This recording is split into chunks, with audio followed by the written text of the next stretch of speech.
Okay, Assalamualaikum. Selamat pagi. Alright, tadi sebelum ni ada orang komen mengenai kenapa cikgu tak buat soalan nombor 5.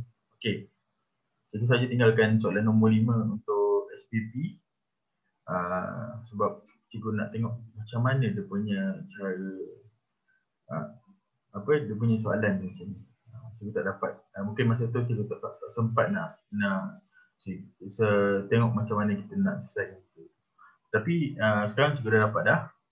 Okay, cikgu kongsi kejap lagi mengenai soalan NMAT percubaan sekolah bersama penuh SPP 2020. Dan soalan berikutnya lah sampai kita untuk khususnya kertas 1. So ini cikgu akan cover kertas 1. Okay, boleh? Okay, kita tengok soalan nombor 5 di sini. Okay, soalan nombor 5 yang dibagi.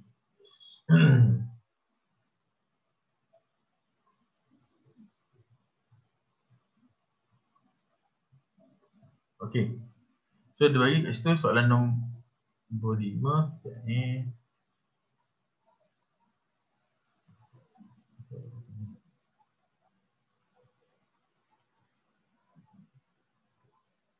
Aku buka semula ni.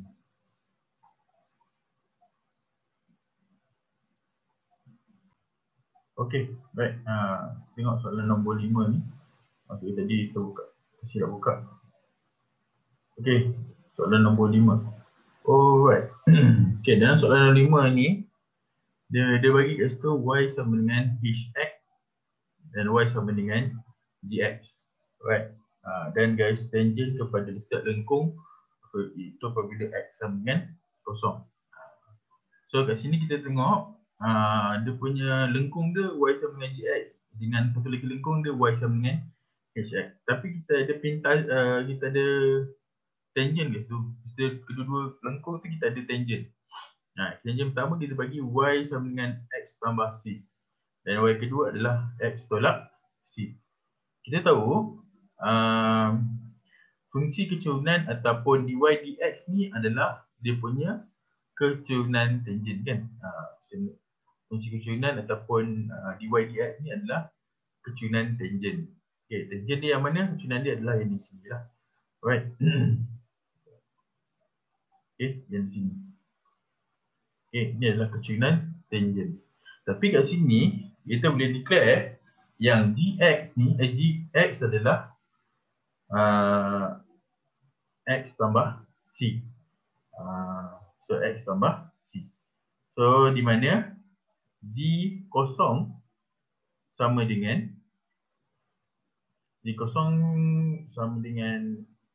c dan h kosong sama dengan negatif c.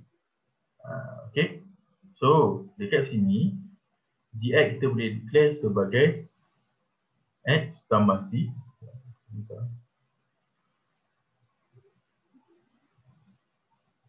Gx sama dengan x tambah c dan hx pula sama dengan x tolak c. Okay. So bila g kosong dia sama dengan c. So bila h kosong dia sama dengan negatif c. Misalnya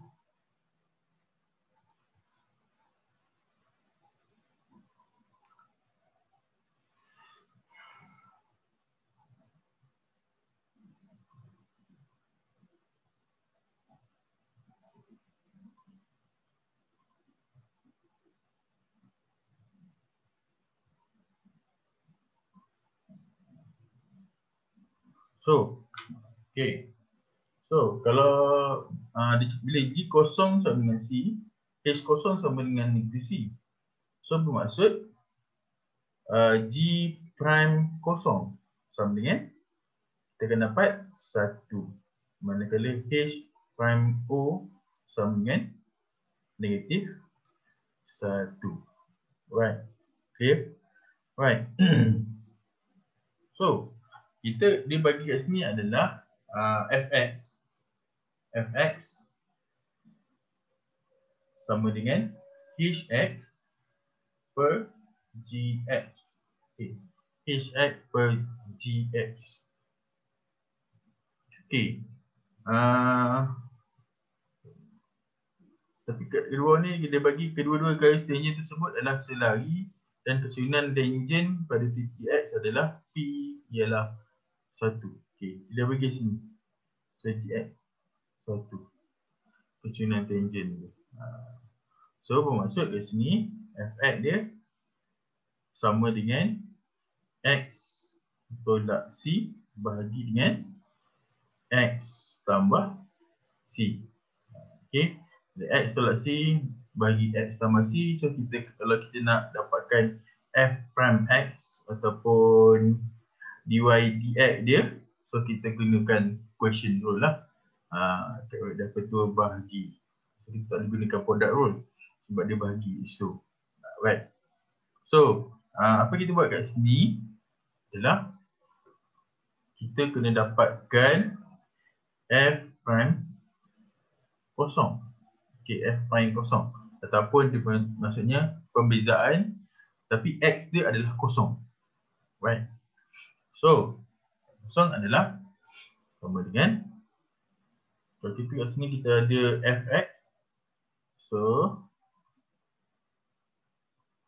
okay. So, yang ni kita boleh tulis sebagai U. Yang ni adalah V. So, U dia adalah X tolak C. Dan V sama dengan X tambah C. Okay. U sama dengan X tolak C. V sama dengan X tambah C. Okay. Ni. U prime akan jadi negatif C. V prime pula akan jadi positif. Okay. Kalau kita bezakan U, kita akan dapat bukan C. Kita dapat negatif 1. So, kalau kita bezakan V, kita akan dapat 1. Okay. So, dekat sini, bila F kosong, kita akan dapat U, V, V, U prime tolak dengan U, V prime. Bahagi dengan V kuasa 2. Betul? The question rule. So, V kita akan dapat kat sini Vx tolak C. X tolak C. X tolak C darab dengan 1 tolak U X tambah. Oh, V X tambah C. Sama X tambah C. X tambah C dan 1 X tolak C.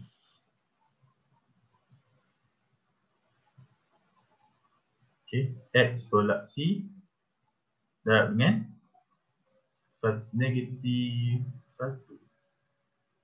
Yes, negatif 1. Bagi dengan V X tambah C. X tambah C kuasa 2. Right. So, kalau kita buat gini, kita gantikan X tu sama dengan kosong. Sebab dekat sini kita nak F prime kosong. Kita tak nak F prime X. Kita nak F prime kosong lah kan. So, kita gantikan kosong, kita akan dapat C tolak negatif C darab 1 bahagi dengan C kuasa 2. So, kita akan dapat C tambah C bahagi dengan C kuasa 2. So, kita akan dapat 2C bahagi dengan C kuasa 2. So, maka F kosong adalah sama dengan 2 per C. Okay, ini langkah-langkah macam mana kita nak dapatkan menyelesaikan soalan kertas. Betul. Soalan nombor 5, kertas 1 SPP dah. Okay, so maksudnya kita gunakan konsep dia quotient rule. Quotient rule. Ataupun petua bahagi. Okay, kita akan guna petua bahagi. So kena buat lah benda tu. Tapi cuma masa cikgu tak dapat tu bukan apa, sebab dia gunakan yang P tu sama dengan 1 tu yang cikgu confuse. Tapi harap lepas ni tak ada confuse sebab fungsi utama dia lah kita kena dapat N. Ini paling penting. So G kosong sama dengan C, H kosong sama dengan negatif C. So H prime kosong sama dengan 1, H prime kosong sama dengan negatif 1. Okey, kita pergi kepada soalan sambungan yang daripada part 1 tu, cikgu tak sempat nak buat sebenarnya, bawah ini pun nak buat, nak buatkan. Okey, kita pergi kepada soalan nombor 12 ni. Okey, nombor 12 ni dia kisah dia pasal soalan permutation lah. Okey, kita tengok sini kita ada kereta api mainan, ada 6 gerabak di sini. Sebuah keluarga yang terdiri daripada ibu, bapa dan 4 orang anak menaiki kereta tersebut. Setiap daripada mereka akan menduduki gerabak yang berlainan. So maknanya kat sini kita ada 6 orang tau. Dua ibu, dua bapa, dan 4 orang anak. So ada 6 orang. Dan salah seorang ni, setiap seorang ni satu gerabak. Dia akan duduk satu gerabak. So kedudukan gerabak tu akan ditentukan melalui macam mana kita nak kira susunan dia lah. Okay. So syarat pertama untuk permutation, kita ada 2 benda yang kita belajar dalam SPM ni, iaitu permutation dengan combination ataupun pilih atur dengan gabungan. So macam mana kita nak bezakan antara kedua-duanya ni? Mudah saja sebenarnya. Okey. Masuk pilih atur. Okey. Ayat pilih atur. So maknanya kita pilih dan kita susun. Okey. So maksudnya syarat-syarat betul untuk pilih atur. Kita gunakan konsep pilih atur adalah kita kena tengok soalan dia macam mana. Kalau soalan dia minta kita susun ataupun kita aturkan tempat dia kiri dan kanan ke, so bermaksud dia adalah dalam bahagian pilih atur. Dan nama pun pilih atur. Kita pilih dan kita atur. Right? Okay. Itu konsep keyword dia. So kita kena tahu. Okay. Kat sini dia cakap yang pertama tu, keyword yang pertama lagi, bapa duduk di gerabak pertama manakala ibu pada gerabak terakhir. Okey, cikgu tak nak tekankan kat sini, cikgu dah basic konsep yang permutation awak akan pening pasal PPP semua. Okey, kat sini cikgu tak nak tekankan guna kaedah tu. Okey, cikgu akan gunakan kaedah kotak. Special permutation kita akan gunakan kaedah kotak lah. Right, kita ada beberapa kotak kat situ sebab kita betul dekat dalam gambar ni. Ada 6 kan? Sebab kita ada 6 gerabak, so kita buat 6 kotak. Okey, 6 kotak. 1, okey, 2, 3, 4, 5, 6. Okey, kita ada 6 kotak dekat sini. Okey. Soalan dia, bapa duduk di gerabak pertama manakala ibu di gerabak terakhir. Okey, dia dah tentukan, dah siap dah. Okey, bapa kat depan. Okey, ibu kat belakang. Okey. Baki lagi 4 orang anak dekat ni. Confirm lah kat tengah-tengah kan. So anak kat sini. So anak. Okey. So semua ni yang anak ni tak susun dengan betul lah. Dia main masuk je. Tak kisah anak bongsu depan ke anak apa. Tapi dia tak risau. Okey. Alright. Kita tengok sini. Bapa ada berapa orang? Bapa ada seorang kan. Okey. Bapa ada seorang. Ibu pun ada seorang. So bapa satu. Kita akan satu di sini. Okey. Bapa satu. Ibu di sini seorang. Okey. Anak-anak. Anak-anak ada 4 kan? Anak-anak ada 4. Kita start dengan nombor 4. Okey. So sebab baki dia 4, start dengan 4. 4. Stop.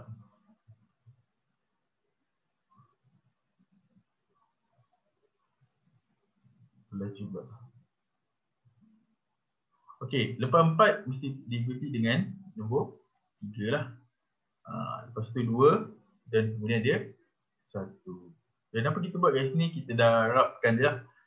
Darabkan dia saja. So darabkan. Darab. So kita akan dapat total dia 24 cara.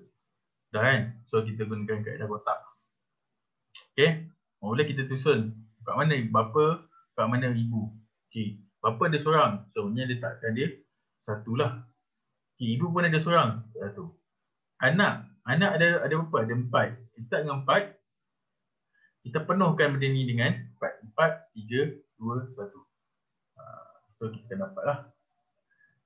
Bila kita darabkan 4 darab 3, 12. 12 darab 2, 24. So, kita ada 24 cara untuk menyusun kesemua. Okay. Okay, untuk soalan B pula ni. Soalan B.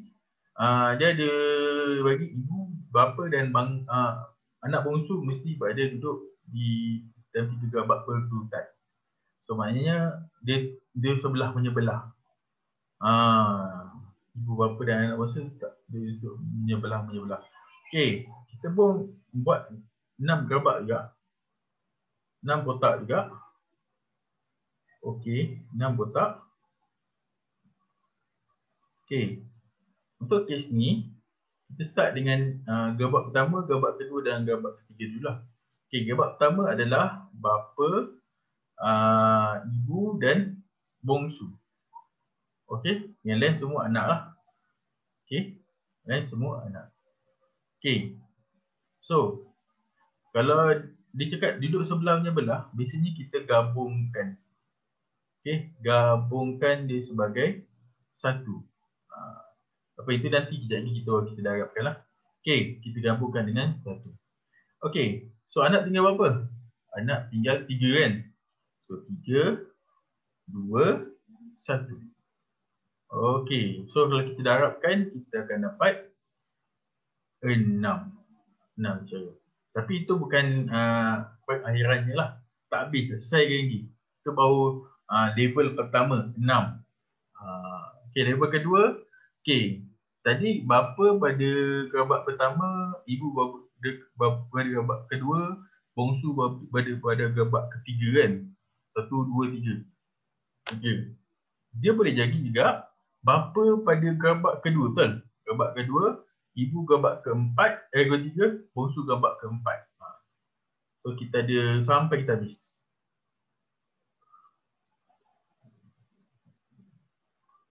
Okay, so ada 6. So bapa mungkin kat sini, ibu kat sini, bongsu kat sini. So bapa pada gabak kedua, ibu pada gabak ketiga, bongsu pada gabak keempat. Dan anak dia yang lain pada gabak pertama, kelima dan keenam lah. So bapa dengan ibu dengan bongsu ni kita anggap juga sebagai satu. Okay, yang lain 3, 2, 1 lah. So kita dapat 6 juga. Okay, sama juga kalau dia ganjak ke belakang juga. Macam ni. Okay, ganjak ke belakang. So bapa kat sini, bapa gabak ketiga. Ibu pada gabak keempat, anak bongsu pada gabak ke-5. So anak yang lain ni kan. Okay, so kita ada ini kita kelaskan dia pada 1. Yang ni 3, 2, 1. So dapat 6 lagi. Okay, so maknanya dia ke belakang lah maksudnya. So ke belakang. Dan last sekali kita penghujungkan. Okay, kita kelompokkan bapa, ibu dan bongsu ni pada 3 gabak terakhir. 3 gabak terakhir. So yang 3, 2, 1. So kita akan dapat 6. So kita ada 4 kes yang berbeza tetapi mempunyai cara yang sama, iaitu 6 lah. 6 kali cara yang sama. So apa kita buat? 6 darab dengan 4. Okay, 6 darab dengan 4. Tapi yang satu ni boleh tak dia ubah ataupun dia bergerak antara ketiga-tiga tu? Bermaksud kat sini kita ada kita ambil warna biru ni.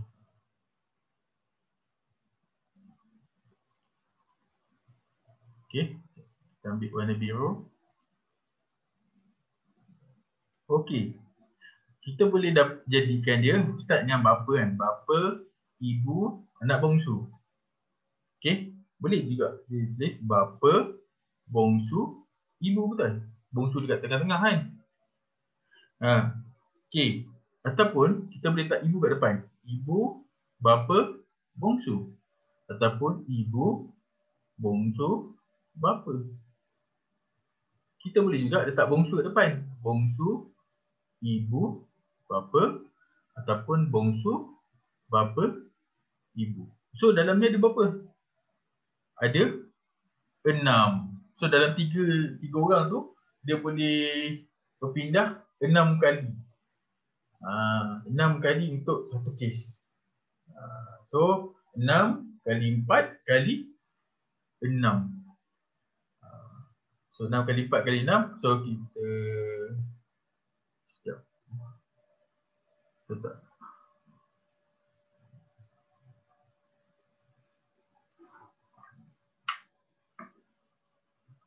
Enam kali 4 kali 6.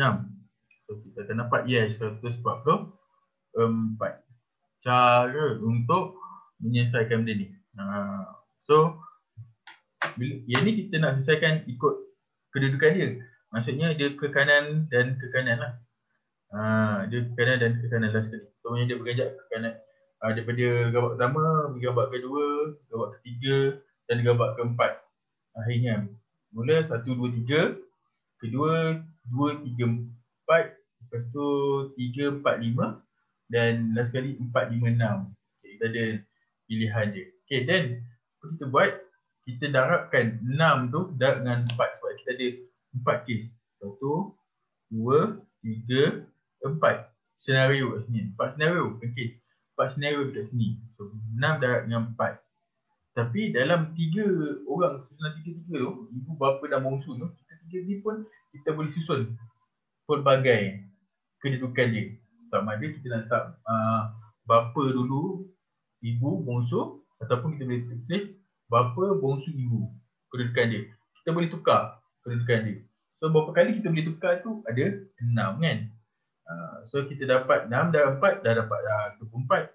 Ada 6 kali untuk ibu dan bapa dan bongsu tu. So maksudnya darabkan dengan 6. So kita dapatlah 144. So kita, cikgu biasanya kalau dalam permutation ataupun combination, cikgu akan gunakan kaedah kotak lah. Cikgu kurang menggunakan kaedah permutation, combination boleh kita gunakan kaedah C tu. C dia sebab simple. Tapi untuk permutation, cikgu galakkan kita gunakan kaedah kotak. Sebab kita boleh tahu berapa orang ataupun kedudukan yang kita boleh nak letakkan. Sebab syarat dia agak strict sebab kita kena dapatkan kedudukan dia. Kiri atau kanan, depan ataupun belakang. Atau adakah dia pada duduk sama. Alright? Okay. So seterusnya kita pergi kepada soalan 13. Okay. 13 ni adalah soalan bab kebarangkalian. Tapi kebarangkalian mudah lah. Mudah tak mudah tu simple lah. Okay, kita tengok. Jadual dua menunjukkan bilangan guli berwarna merah dan guli berwarna kuning yang berlabel A dan B di dalam sebuah kotak. Dalam sebuah kotak tu ada A, B kan. Tapi warna dia beza-beza. Okay. So kat sini dia dah kelaskan. Red A, red B. Yellow A, yellow B kan. Okay. Dua biji guli dipilih secara awak daripada kotak itu. Perbangkaian bahawa kedua guli itu dilabel dengan huruf yang sama tetapi warna berlainan. Okay. Kena faham konsep soalan ni. Soalan ni dipilih daripada satu kotak yang sama. So maksudnya kita ambil sekali lagi. So kita ada dua marble kan, iaitu dua biji guli. Dua biji guli kat sini. Okay. Untuk kes pertama, kita ada A guli merah. A guli merah. A guli merah. Kita sebut AM lah. A guli merah. Kita ada A guli kuning. Lepas tu, kita ada B guli merah. Kita ada B guli kuning. Okay.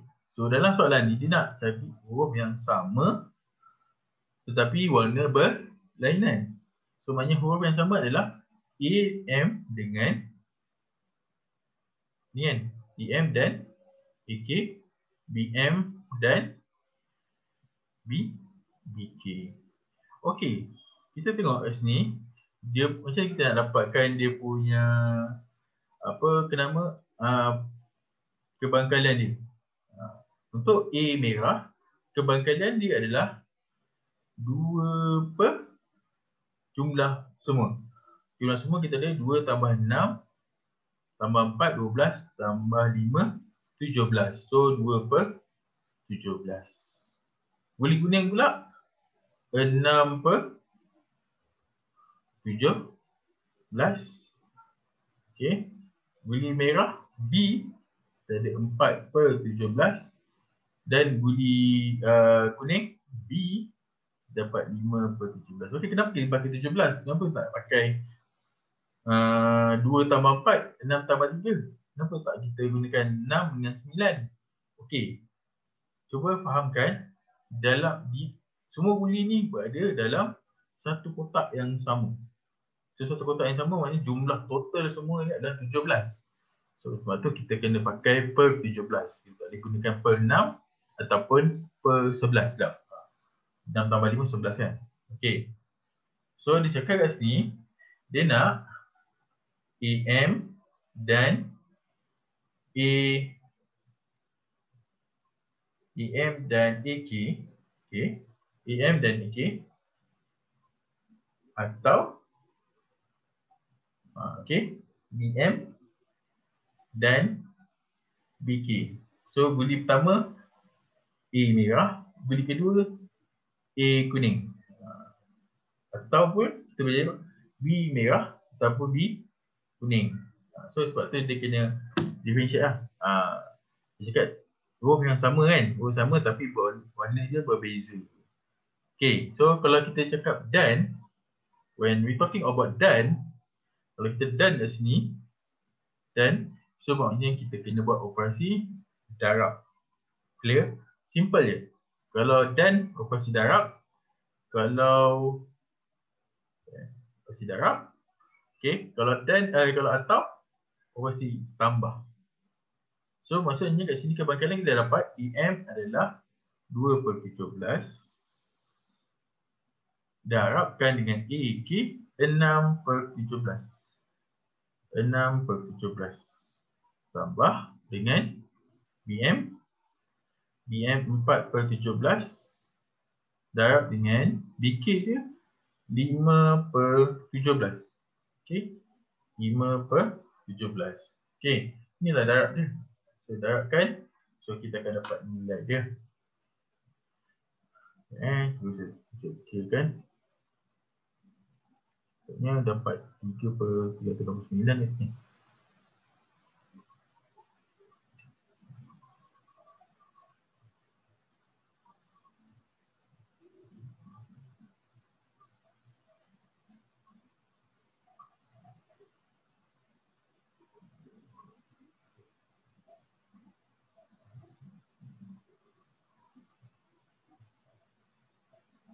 Yes, 32 per 289. 32 per 289. So inilah jawapan dia untuk soalan kebarangkalian. Kebangkalan mudah je. Tak adalah complicated sangat. Yang penting kalau jumpa kaitan dan ataupun digabungkan benda tu, so kita kena buat operasi darab. Kalau ada kes berbeza, kita kena buat tambah. Okey, boleh? Baik, kita pergi kepada soalan yang berikutnya, soalan nombor 14. Okey, soalan nombor 14 ni, kita buat sampai nombor 14 dulu.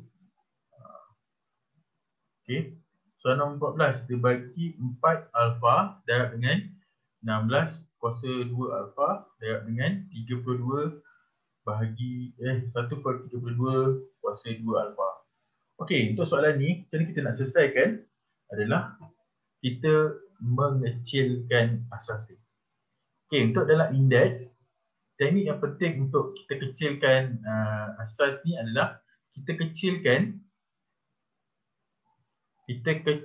kepada asas perdana. Okey, asas perdana, asas nombor perdana. Tak, nombor perdana. Kenapa asas nombor perdana? Sebab kita perlu kecilkan asas, yalah, kita perlu kecilkan pada asas nombor perdana lah. Iaitu 2, 3, 5, 7, 11. Okey. 2, 3, 5, 7. Biasa kita gunakan 2, 3, 5, 7 je lah. 2, 3, 5 atau 7. 11 tu kurang sikit. Okey. So kita kecilkan sini. Okey, memandangkan, nampak tak nombor-nombor ni adalah nombor-nombor genap kan? Kebarangkalian nombor genap ni adalah 2 kuasa X. So menggunakan asas 2 lah. Ataupun dia kuasa dia sempurna untuk kuasa 2 sempurna nombor genap. Contoh kat sini 4, 16 dan 32. Okey, 4 ni kita boleh tukar sebagai 2 kuasa 2 lah. So 4, 2 kuasa 2. So 2 kuasa 2A darab dengan 2 kuasa 4 darab dengan 2A. So A lah. Jangan lupa kan. Okey, darab dengan 1 per 2 kuasa 5 darab dengan 2A. So kita akan dapat 2 kuasa 2A darab dengan 2 kuasa 8A darab dengan 2 kuasa negatif 10A. Kenapa negatif 10A? Kita bawa naik ke atas lah. So bila dekat bawah jadi 2 kuasa 10A. Kalau bila naik ke atas jadi 2 kuasa macam ni lah.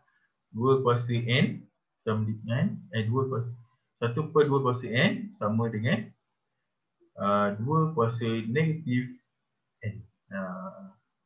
So kita akan dapat kat sini 2A tambah 8A tolak 10A. Betul? So kita akan dapat 2 kuasa kosong. Okay, 2 kuasa kosong sama apa? 2 kuasa kosong sama dengan 1. Okay, 2 kuasa kosong sama dengan 1. Okay. Right. Okay. Right. Okay. Nanti kita jumpa lagi untuk question yang berikutnya. Kita tak sempat buat nak siapkan dia punya video ni. Nanti kita go through kepada video akan datang tu. Kita akan bincang pasal log, banyak lagi log ni. Sukatan membulat dan banyak lagi lah. So kita akan go through one by one. Right. Kita jumpa lagi. Assalamualaikum.